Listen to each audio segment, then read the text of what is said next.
Ngizwe Mchunu is facing a widespread criticism after a viral video showed him having a friendly and light-hearted conversation with a German woman who has lived in South Africa since 2007.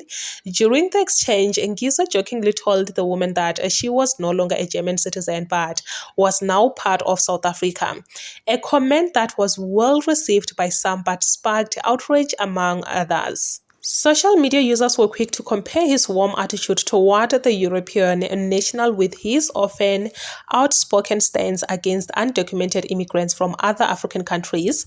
Critics accused him of applying different standards depending on a person's race or background, with some even labeling him an Afrophobe. The backlash comes as Ngizwe continues to be associated with campaigns and protests calling for stricter action against illegal immigration. While supporters argue that the viral clip is being misinterpreted and taken out of context, opponents say it highlights a contradiction in his public messaging. The incident has since fueled a heated online debate about immigration, nationalism, race relations, and whether public figures should be held accountable for perceived inconsistencies in their views and actions.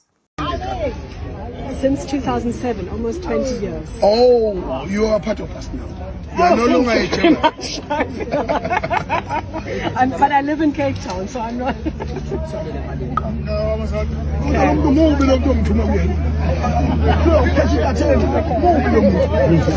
No,